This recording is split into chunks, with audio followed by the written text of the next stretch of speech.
kalau cewek ditanya pendapatnya setuju apa enggak dilamar oleh seorang perempuan, maka jawaban iyanya seorang perempuan itu adalah diam. Sedangkan laki-laki kalau diam berarti enggak. Kalau perempuan kalau diam berarti ya. Kalau dia, oh berarti itu ya, husnuzon aja. Jadi kalau nanya, Neng gimana mau sama saya? Dia belum sempat mikir, oh berarti mau ya. Kan diam tadi teh. Jadi diam seorang perempuan kata Nabi adalah ridho.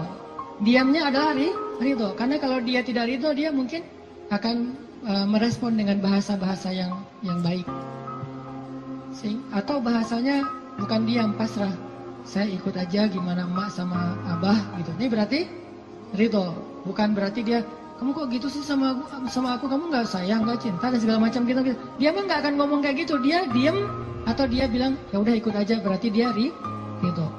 Itu sifat perempuan yang sebenarnya. Pada dirinya itu ada malu. Dan malu, by the way teman-teman, pada diri perempuan adalah mahkota. Makin besar rasa malunya, makin tinggi nilainya. Makin besar rasa malunya, makin besar mahkota yang dia pakai. Jadilah dia seorang putri. Makin besar, jadilah dia seorang ratu. Mahkotanya perempuan yang solihah adalah istihya, punya sifat malu-malu, nggak pakai in. Malu-malu aja, malu-malu, kemana-mana malu, malu-malu. Itu mahkotanya perempuan. Walaupun bukan berarti ketika yang ada perempuan nggak malu dia berani gitu, nggak punya mahkota, bukan. Ini hanya salah satunya. Dan tetap itu kebaikan. Kalau dia nggak terlalu besar dominan dengan sifat malu, mungkin dia dominan dengan sifat yang lain. Tapi yang jelas sifat malu ini kebaikan. Kata Nabi, kalau tidak punya malu, maka seseorang akan lakukan apa yang dia suka. Berarti malu itu sebagian dari kehormatan. Malu itu sebagian dari harga diri. Sehingga kalau orang udah nggak punya sifat malu, maka dia kehilangan harga diri dan kehormatan, dia akan lakukan apapun yang dia suka. Jadi malu anugerah dari Allah untuk perempuan. Aisyah pemalu. Saking pemalunya Aisyah, kalau lagi malu wajahnya kemerah-merahan, pink. Pink dalam bahasa Arab humayro. Pink itu humayro. Aisyah itu kalau lagi malu pink wajahnya. Sehingga kalau Nabi melihat wajah Aisyah pink, humayro, Nabi senang melihat Aisyah, oh Aisyah lagi malu, Aisyah lagi senang, Aisyah lagi tersipu-sipu, sehingga wajahnya menjadi pink. Aisyah itu seorang perempuan yang sangat pemalu, sama dengan Maryam, sama dengan Khadijah, sama dengan Fatimah, perempuan yang sangat pemalu. Coba teman-teman renungkan kisah gimana pemalunya Aisyah. Pernah ketika Rasulullah SAW sudah wafat, kan Rasulullah itu dimakamkan di dalam rumah Aisyah. Soalnya SOP para nabi, mereka dimakamkan di tempat mereka wafat, nggak boleh dipindahkan. Itu udah jadi SOP-nya para nabi itu. Jadi kalau meninggalnya di sini, ya udah di sini dimakamin, nggak boleh ke pemakaman khusus tempat lain atau pemakaman umum, nggak boleh. Jadi karena Rasulullah wafatnya di atas pangkuan Aisyah di kamarnya, maka kamar itu jadi tempat Rasulullah dimakamkan, makam di situ, dibuat kayak ruangan. Setiap hari Aisyah duduk di situ, dia buka hijabnya, dia duduk di makam Nabi sambil mungkin dia di situ ngobrol, mungkin dia berzikir, bukan sengaja zikir di dalam makam ya, tetapi dia kangen sama Nabi, duduk di sebelah Nabi, seolah-olah dia pengen mengenang waktu dulu sering zikir berdua sama Nabi sambil Nabi tidur di atas pangkuan Aisyah zikir. Bayangin. Kalau kita zikir jomblo itu duduk, beda ya zikir jomblo sama zikir orang udah nikah. Kalau jomblo zikirnya duduk, tiba-tiba ngeblak ke belakang gitu ya. Kalau udah nikah, zikirnya nggak perlu ngeblak ke belakang, zikirnya sambil berbaring di atas pangkuan kekasihnya. Atau kadang-kadang zikirnya sambil bersandar, jadi punggung dengan punggung, satu menghadap ke utara, satu menghadap ke selatan. Sama-sama memberikan punggungnya jadi kayak kursi gitu, bersandar kepada kekasihnya, zikir. Nanti pas sudah beberapa menit lihat, wah kamu 1000, saya baru 200, ngapain aja kamu kok 200, ngaweleng gitu ya, mikirin kamu, jadi zikirnya 200. Berarti yang zikirnya 1000, kamu mikirin apa? Saya ingat Allah. Lah kamu kenapa 200? Saya ingat kamu. Romantis dalam zikir. Artinya Aisyah tuh teringat masa-masa zikir dengan Rasul, sholat sunnah bareng dengan Rasul. Kan saya sering cerita tuh, Rasulullah kalau malam tahajud, beliau sholat tahajud sendiri dulu, nggak ngebangunin Aisyah. Kenapa? Karena tahajud Nabi itu di atas standar manusia biasa. Kalau ngebangunin Aisyah kasihan, nggak akan kuat Aisyah. Ini sayangnya Nabi kepada Aisyah, sampai dalam bab ibadah aja diringankan selama tidak melanggar syariat. Nabi nggak mau ngeberatin Aisyah sholat tahajud bareng dengan Nabi. Aisyah, tahajud yuk. Hayu, kata Aisyah. 1 rakaat Al-Baqarah, Ali Imran, An-Nisa, Al-Maidah, Al-An'am. Siapa yang kuat?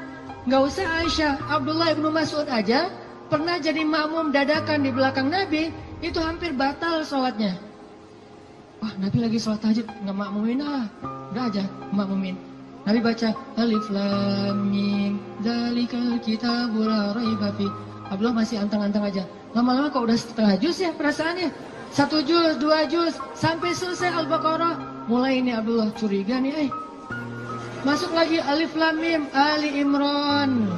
Masuk lagi Ya Ayuhan Nas An-Nisa. Masuk lagi Al-Maidah. Masuk Al-An'am 7 juz 1 rakaat. 7 juz 1 rakaat. Kita 1 rakaat 7 surat. An-Nas, Al-Falaq, Al-Ikhlas. Dari ujung aja pokoknya 7 surat.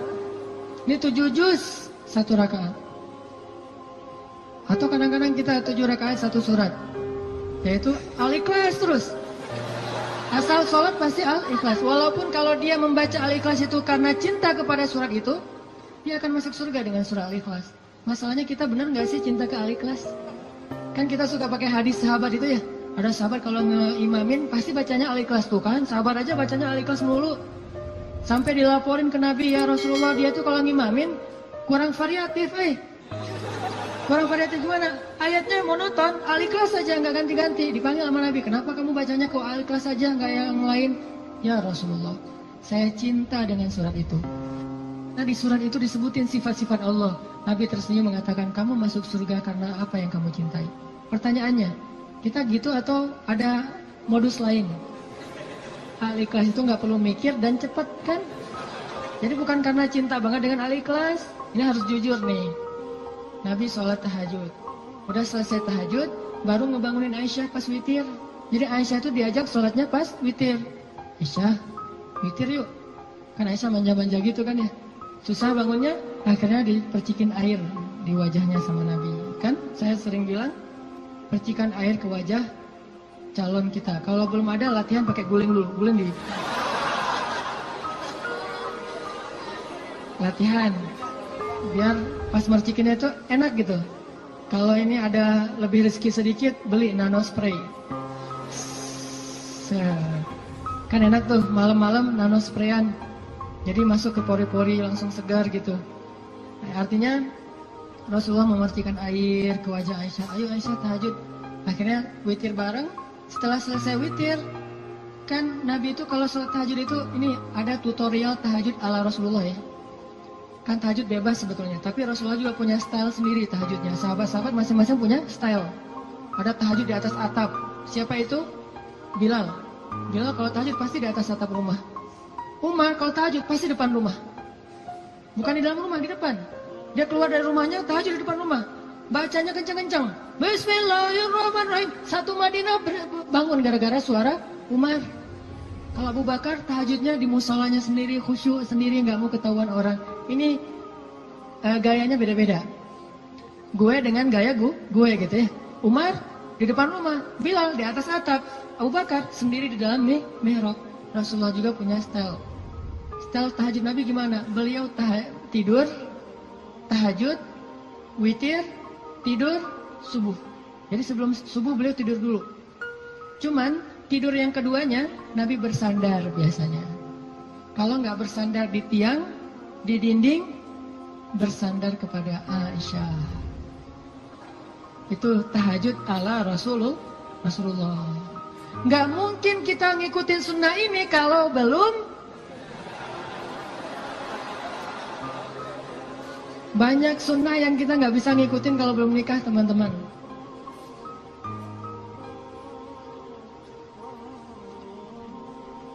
Ya, waktu jam 11.25.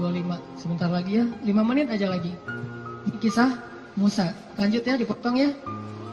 Jadi Nabi SAW itu dengan Aisyah, kalau tahajud membangunkan Aisyah dan tidak membiarkan Aisyah. Artinya Nabi SAW mengajarkan kepada kita bagaimana beliau memperlakukan istrinya, bagaimana rumah tangga beliau, yang itu kemudian menjadi kebaikan kepada Allah. Jadi mendapatkan istri untuk lebih dekat kepada Allah, biar bisa tahajud bareng. Coba bayangin teman-teman, kita pengen nikah, kenapa kamu pengen cepat-cepat nikah? Karena pengen buka puasa berdua. Bentar lagi Ramadan nih, masa puasa sahur masih sendiri kan? Kenapa kamu pengen nikah? Pengen tahajud berdua. Kenapa kamu pengen nikah? Pengen ngaji berdua, store hafalan. Suaminya hafal surat Al-Ikhlas, store gitu ke istrinya. Kan baru hijrah, Al-Ikhlas dulu kan, Al-Fatihah, Al-Ikhlas. Nanti istrinya store-nya apa? Surah Al-Isra. Ternyata istrinya hafizah. Ya, suaminya baru hijrah. Jadi Al-Ikhlas versus Al-Isra. Beda banget kan? Al-Ikhlas juga masih banyak salah, kulawahan gak lewat-lewat gitu. Atau kuliah ayyuhal kafirun gak khatam-khatam, muter. Kan la abudu ma ta'budun terus aja di situ kan? Ini karena belajar, baru belajar. Istrinya udah Al-Isra, Maryam, Toha, Qasas segala macam. Kenapa pengen nikah? Karena pengen bareng mendekat kepada Allah SWT. Itu yang Musa cari. Akhirnya perempuan itu datang menemui Musa, sebagaimana Aisyah sangat pemalu. Tadi nggak tuntas ceritanya, next time insya Allah. Datanglah perempuan itu kepada Musa bilang, ayahku pengen ngundang kamu dinner di rumah. Itu bahasa kita mah, dinner atau lunch lah di rumah, makan siang gitu. Kayaknya sih dinner, udah sore soalnya. Makan malam di rumah. Oh iya, jalan nih. Tahu gimana cara jalannya? Musa di depan, cewek itu di belakang. Nggak dibalik, cewek di depan, Musa di belakang. Nggak. Etika jalan laki-laki perempuan yang belum muhrim, perempuan di belakang, laki-laki di depan. Supaya apa? Supaya tidak melihat bagaimana cara jalannya. Terus kan Musa nggak tahu rumahnya kemana, gampang, tinggal di Sherlock aja.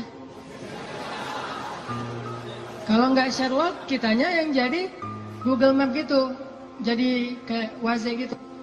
Belok kanan, turn right, turn left, after one gitu. Tinggal Musa belok kanan, belok kiri. Yang penting Musanya di depan, perempuan itu di belakang.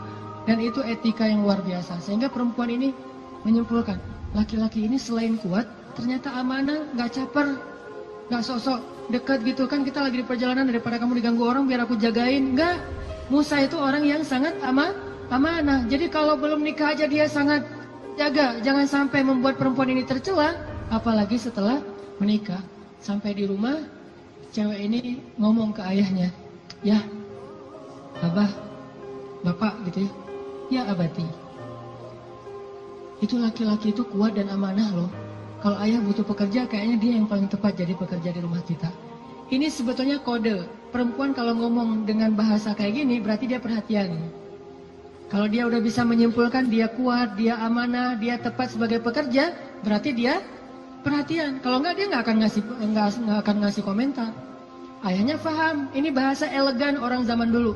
Kalau sekarang kan, ya pengen nikah gitu kan, vulgar kan ya. Kalau dulu kode tuh, ya itu kayaknya cocok bekerja ke kita. Kata ayahnya, oh ya nanti ayah bicara sama dia. Ayahnya bukan menawarkan Musa bekerja, tapi menawarkan Musa nih nikah. Saya akan nikahkan kamu dengan salah satu dari putri saya. Terserah kamu yang mana yang kamu sukai. Maharnya bekerja kepada saya selama 8 tahun. Akhirnya Musa pun menikah dengan salah satu dari 2 perempuan itu. Dan perempuan inilah yang mendampingi Musa untuk berdakwah di Mesir melawan Fir'aun. Dan inilah kisah yang luar biasa. Nabi Musa mencari cinta itu untuk lebih dekat kepada pemilik cinta. Nabi Musa mencari cinta makhluk agar bisa mendapatkan cinta Allah Subhanahu wa taala. Bukan justru ketika ngedapetin cinta makhluk kehilangan cinta Allah. Ini namanya fokus. Teman-teman, pesan moral ketiga berarti adalah apa? Setelah sawa as-sabil, banyak berdoa. Yang ketiga adalah jadilah seseorang yang menyempurnakan hubungan kita dengan Allah dengan cara menikah. Itu maksud Nabi. Setengah dari agama itu adalah setelah kita menikah, kita sempurnakan. Gimana sempurna? Tadi tuh tilawah sendiri jadi tilawah berdua, Buka puasa sendiri jadi buka puasa berdua. Tahajud sendiri jadi tahajud berdua. Bahkan ada ibadah yang kita bisa dapetin setelah menikah yang nggak mungkin didapetin kalau orang belum menikah. Ibadahnya simple. Ngapain? Goler, tidur di atas sofa sambil ngelihat istri kita rempong lalu lalang, itu pahala. Jadi gini aja. Itu sholat sunnah loh. Kalau yang belum nikah hanya bisa mendapatkan pahala itu dengan cara berwudu, sholat sunnah 2 rakaat. Yang udah nikah nggak perlu berwudu, nggak perlu sholat sunnah pun tetap dapat pahala sholat sunnah. Dengan cara apa? Pandangan suami kepada istrinya yang penuh kasih sayang, bagi dia adalah pahala ibadah. Jadi cuma ngelihat doang ibadah, tersenyum ibadah, kecup di keningnya. Bayangin, Nabi itu habis berwudu mengecup Aisyah. Bisakah kita melakukan itu kalau belum menikah? Ngecup apa? Habis wudu, cium Aisyah ke masjid. Wudu, cium Aisyah. Ini salah satu dalil dari mazhab yang mengatakan sentuhan suami istri tidak membatalkan wudu. Walaupun nanti ada dalil yang mazhab yang lain, Allahu a'lam. Ini mazhab. Tapi Nabi beberapa kali habis berwudu kecup Aisyah ke masjid. Wudu kecup Aisyah. Jadi kalau udah Nabi wudu, Aisyah udah siap-siap tuh. Para istri, kalau suaminya lagi berwudu, maka siap-siaplah kalian, karena sebentar lagi dia akan ke masjid dan lupa mengecup gitu. Biasanya kalau habis wudu, Nabi itu ngecup istrinya, dikecup di keningnya atau di pipinya ke masjid, kecup kening pipi ke masjid. Itu sunnah pahala yang tidak didapatkan kecuali dengan menikah. Setengah dari agama itu ada di dalam pernikahan, sisanya ada dalam status jomblo. Setengah-setengah lah ya. Jadi kalau mau utuh, pernah mengalami masa jomblo yang berat gitu, derita jomblo, kifarat dosa kan ya. Setelah itu nanti mendapatkan setengahnya lagi setelah saya terima nikahnya Fulanah binti Fulan dan seterusnya. Itu teman-teman, maaf nggak tuntas cerita musanya. Insya Allah nanti dilanjutkan di kesempatan yang lain, bisa lewat streaming mungkin atau dalam kesempatan-kesempatan yang lainnya. Barakallah. Assalamualaikum warahmatullahi wabarakatuh.